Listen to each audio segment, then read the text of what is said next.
Good morning student. आज हम कक्षा 11 में सब्जेक्ट अकाउंट में रोकड़ बही और उसके प्रकार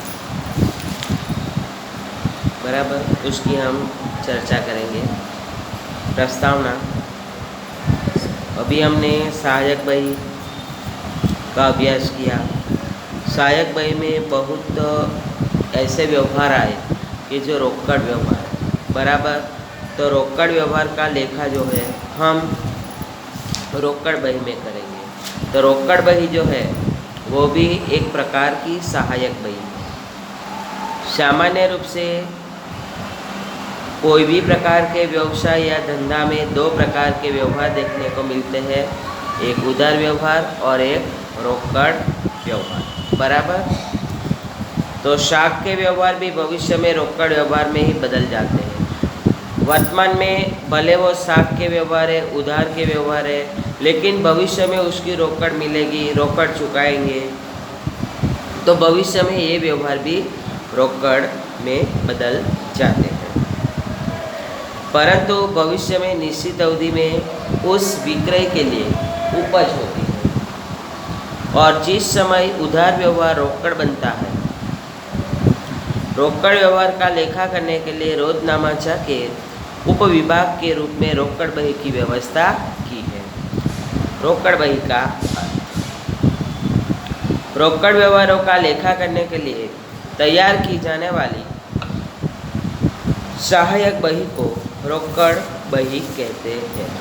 मतलब कि अकाउंट में जो भी रोकड़ व्यवहार है, तो सभी रोकड़ व्यवहार को लिखने के लिए जो बही रखी जाती है उसको रोकड़ बही कहते हैं।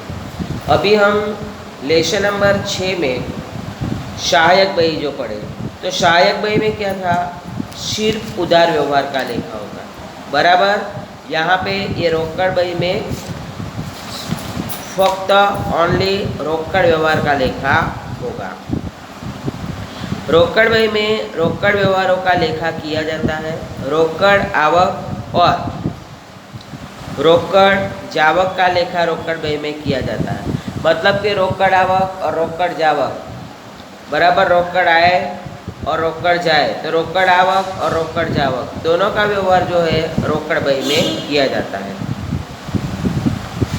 रोकड़ बही से नियत समय के अंत में रोकड़ से जान सकते हैं। मतलब कि निश्चित समय में रोकड़ बही जो है उसका बैलेंस जो है, कैश बैलेंस, वो हम जान सकते हैं।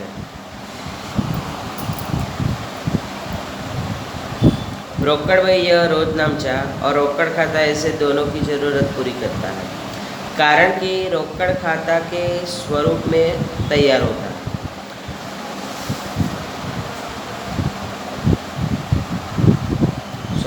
रोकड़ बही खाता के स्वरूप में तैयार होता है। रोकड़ बही का उधार पक्ष आवक या आय पक्ष और जमा पक्ष जावक या व्यय पक्ष के रूप में पहचाना जाता है। रोकड़ बही जो है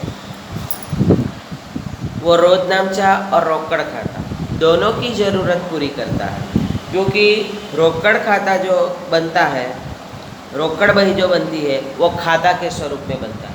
मतलब कि उधार बाजू आवक और जमा बाजू जावक अथवा तो व्यय पक्ष के रूप में उसको पहचाना जाता है। इसके बाद रोकड़ बही की उपयोगिता और अथवा तो उसका महत्व, utility importance of the cash book. उसमें पहला है समय और श्रम का बचाव। रोकड़ व्यवहारों को रोजनामचा में लिखे बिना सीधे ही रोकड़ बही में लिखते हैं, जिससे रोकड़ खाता अलग से बनाना नहीं पड़ता है। इसीलिए कह सकते हैं कि रोकड़ बही या रोजनामचा और रोकड़ खाता दोनों की गरज अथवा तो ज़रूरत पूरी करता है। इससे समय और श्रम का बचाव होता है। मतलब कि जो रोकड़ व्यवहार होता है बराबर, उसको रोजनामचा में ना लिखे, लेकिन डायरेक्ट उसकी रोकड़ बही में उसका लेखा कर दिया जाए,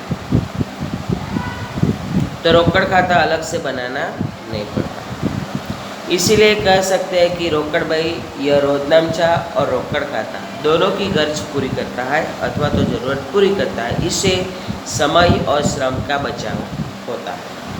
इसके बाद श्रम विभाजन का लाभ। रोकड़ बही रोजनामचा से अलग रखी जाने से उसे तैयार करने की जिम्मेदारी अलग से किसी निश्चित व्यक्ति को सौंप सकते हैं, जिससे श्रम विभाजन का लाभ प्राप्त कर सकते हैं।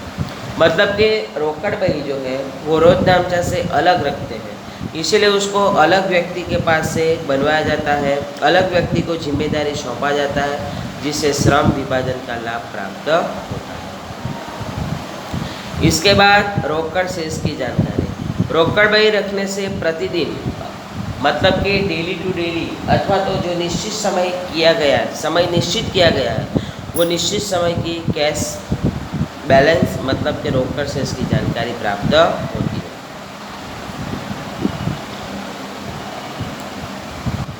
इसके बाद गबन कपट की जानकारी प्राप्त करना। प्रतिदिन या निश्चित समय के अंत में रोकड़ बही का शेष निकाला जाने से हाथ पर की वास्तविक रोकड़ शेष उसकी तुलना कर सकते हैं, और यदि कोई भूल या रोकड़ का गबन हुआ हो तो तुरंत जानकारी प्राप्त होती है। मतलब कि प्रतिदिन का अथवा तो निश्चित समय का अंत में रोकड़ बही का शेष निकाला जाता है, मतलब कि डेली टू डेली की रोकड़ शेष निकाली जाती है उस पर से और वास्तविक खरेखर एक्चुअल जो भी रोकड़ शेष है उसके साथ उसकी तुलना कर सकते हैं। बराबर, तो तुलना करने के बाद अगर कोई भूल हो अथवा तो कोई रोकड़ का उच्चापत हुआ हो, गबन हुआ हो, तो तुरंत ही वो जानकारी प्राप्त होती है। उसके बाद है बैंक खाता का समावेश। धंधे की आवश्यकता और व्यवहारों के स्वरूप और प्रमाण स्वरूप अलग अलग प्रकार से रोकड़ बही तैयार करते हैं। मतलब कि धंधे की जैसी आवश्यकता है, धंधे के अंदर जैसा व्यवहार है, धंधा का जैसा स्वरूप है, उस हिसाब से अलग अलग प्रकार की रोकड़ बही तैयार कर सकते हैं। यदि 3 खाना वाली रोकड़ बही रखी जाती है तो उसमें रोकड़, बैंक और बट्टा के व्यवहार को लिख सकते हैं, जिससे अलग से बैंक खाता बनाने की ज़रूरत नहीं पड़ती। इसके बाद रोकड़ बही के प्रकार। रोकड़ बही के मुख्य 3 प्रकार: साधारण रोकड़ बही, 2 खाने वाली रोकड़ बही और 3 खाने वाली रोकड़ बही। पहले देखा जाए तो साधारण रोकड़ बही। साधारण रोकड़ बही में सिर्फ रोकड़ बराबर उसका लेखा होता है। इसके बाद 2 खाने वाली रोकड़ बही। 2 खाने वाली रोकड़ बही में फिर 3 प्रकार है: रोकड़ और बट्टा खाने वाली रोकड़ बही, रोकड़ और बैंक खाने वाली रोकड़ बही। इसके बाद बैंक और बट्टा खाने वाली रोकड़ बही। और 3 खाने वाली रोकड़ बही में रोकड़, बट्टा और बैंक खाने वाली रोकड़ बही है। इसके बाद साधारण रोकड़ बही। साधारण रोकड़ बही में केवल रोकड़ के व्यवहारों का ही लेखा किया जाता है, जिसमें रोकड़ की आवक और जावक लिखी जाती है। मतलब कि जो सामान्य रोकड़ बही जो है, इसके अंदर रोकड़ की आवक और रोकड़ की जावक का लेखा होता है। रोकड़ बही का स्वरूप खाता जैसा ही होने से उसे 2 भागों में बांटा जाता है। रोकड़ बही के बाईं ओर के भाग को उधार पक्ष या आय पक्ष या आवक पक्ष के स्वरूप में जानते हैं, जबकि दाईं ओर भाग को जमा पक्ष या व्यय पक्ष या जावक भुगतान के रूप में दर्शाया जाता है। रोकड़ खाता यह माल संपत्ति खाता है, इसीलिए धंधा में जब रोकड़ आती है तब रोकड़ खाता उधार माल मिलकत खाता का नियम है। बराबर, माल संपत्ति खाता का नियम है कि रोकड़ आए तो उधार और जाए तो जमा। बराबर, तो जब रोकड़ आएगी तो उसको उधार बाजू लिखेंगे और रोकड़ जाएगी तो उसको जमा बाजू लिखेंगे। रोकड़ बही में उधार पक्ष को आय पक्ष अथवा तो आवक पक्ष और जमा पक्ष को व्यय पक्ष या जावक पक्ष के रूप में पहचाना जाता है। रोकड़ बही की आवक से आवक कभी भी ज़्यादा न होने से रोकड़ खाता की उधार की बाकी होती है।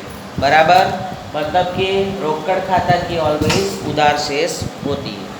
इसीलिए रोकड़ बही के उधार पक्ष में सर्वप्रथम रोकड़ शेष मतलब कि प्रारंभिक शेष अथवा तो बाकी आगे अथवा तो शेष आगे लाए के रूप में दर्शाया जाता है। मतलब कि क्वेश्चन की जब शुरुआत होती है तो उधार बाजू सबसे पहले लिखा जाएगा प्रारंभिक शेष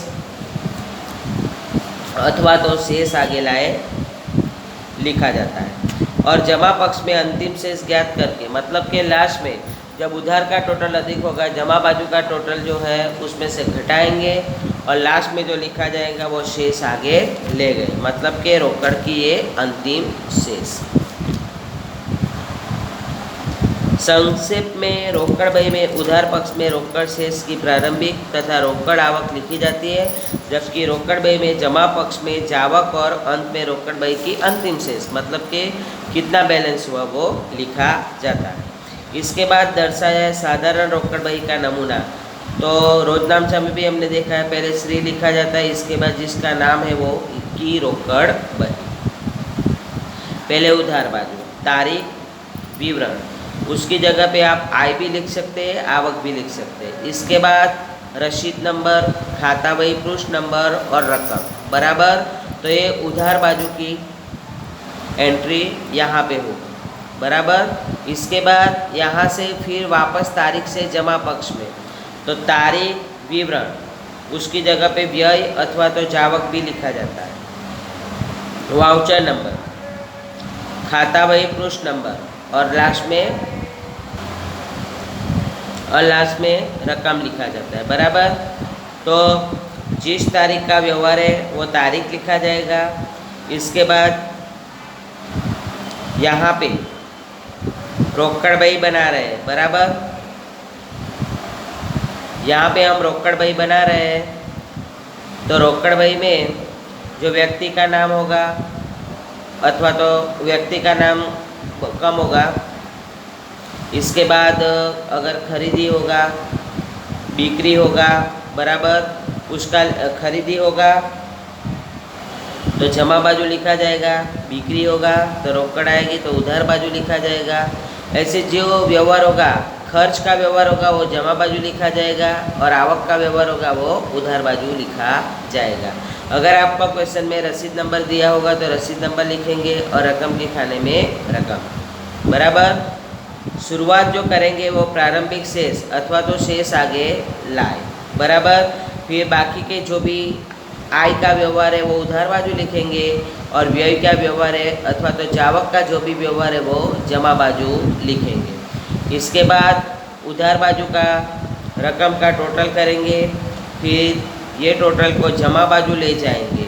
जमा बाजू यहाँ पे जितनी भी एंट्री होगी बराबर वो घटाएंगे और अंतर की रकम जो ज्ञात करेंगे वो लिखा जाएगा शेष आगे ले गए अथवा तो अंतिम शेष।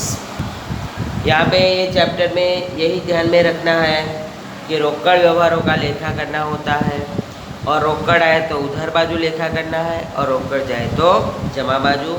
और रोकड़ बही के 3 प्रकार है, साधारण रोकड़ बही, 2 खाने वाली रोकड़ बही और 3 खाने वाली रोकड़ बही। 2 खाने वाली जो रोकड़ बही है इसके अंदर फिर 3 प्रकार है, रोकड़ और बैंक खाने वाली रोकड़ बही, रोकड़ और बट्टा खाने वाली रोकड़ बही और बैंक और बट्टा खाने वाली रोकड़ बही। फिर 3 खाने वाली रोकड़ बही में रोकड़ बट्टा और बैंक खाने वाली रोकड़ बही बराबर। अगले वीडियो में हम क्वेश्चन देखेंगे।